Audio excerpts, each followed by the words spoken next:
नमस्कार दोस्तों, मैं ऋतुराज तोमर और आप देखना शुरू कर चुके हैं ब्रेकिंग न्यूज वाला।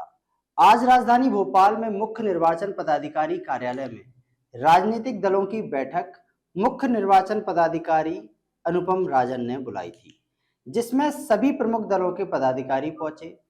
बैठक में भाजपा विधि प्रकोष्ठ के संयोजक मनोज द्विवेदी ने सीईओ से यह जानना चाहा कि पार्टी का प्रत्याशी घोषित होने के बाद खर्च प्रत्याशी के खाते में कब से जुड़ेगा।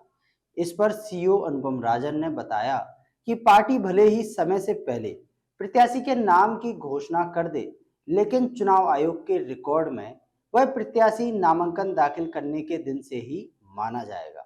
इसीलिए नामांकन दाखिल करने के बाद से लेकर चुनाव संपन्न होने तक जो खर्च होगा वह चुनावी खर्च में शामिल किया जाएगा। वहीं कांग्रेस ने इस दौरान अधिकारियों की पदस्थापना और अन्य मामलों को लेकर मुख्य निर्वाचन पदाधिकारी से जानकारी लेने के साथ शिकायत भी की। इसके साथ ही मुख्य निर्वाचन पदाधिकारी अनुपम राजन ने बताया कि राजनीतिक दलों के प्रत्याशी लोकसभा चुनाव के प्रचार और अन्य खर्च में 95 लाख रुपए तक खर्च कर सकेंगे।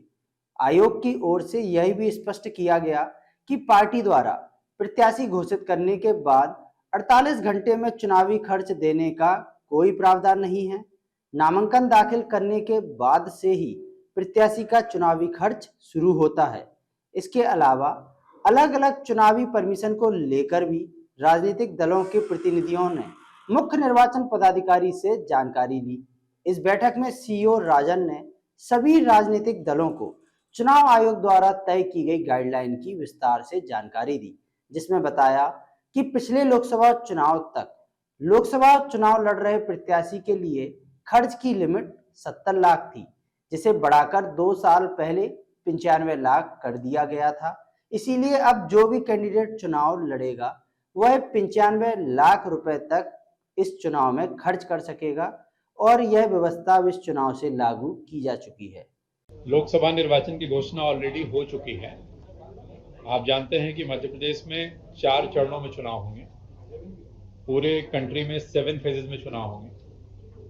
पिछले लोकसभा निर्वाचन के दौरान हमारे यहाँ चुनाव स्टेट में चौथे, 5वें, 6वें, 7वें फेज में हुए थे। इस बार वो first, second, third and fourth phase में होंगे। फर्स्ट फेज का जो पोल है वो 6 पार्लियामेंट्री कॉन्स्टिट्यूंसी में है, जो 19 अप्रैल को है। सेकेंड फेज का जो पोल है वो 26 अप्रैल को है 7 पार्लियामेंट्री कॉन्स्टिट्यूंसी के लिए।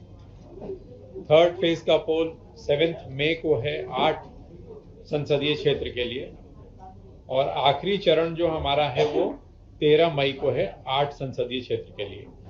कुल हमारे यहाँ 29 पार्लियामेंट्री कॉन्स्टिट्यूंसीज हैं। जैसा आप जानते हैं, हमारे जो टोटल वोटर्स हैं आज की स्थिति में वो हैं 5,64,76,110। 5,64,76,110।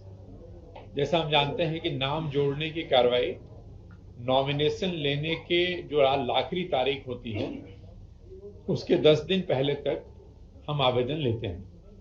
तो ये हर चरण के हिसाब से वैरी करेगा, क्योंकि नामांकन की तारीख भी हर फेज के लिए अलग अलग है।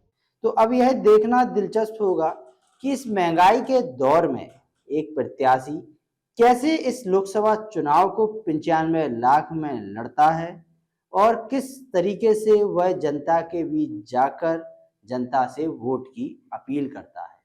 बने रहें हमारे साथ ब्रेकिंग न्यूज वाला। धन्यवाद।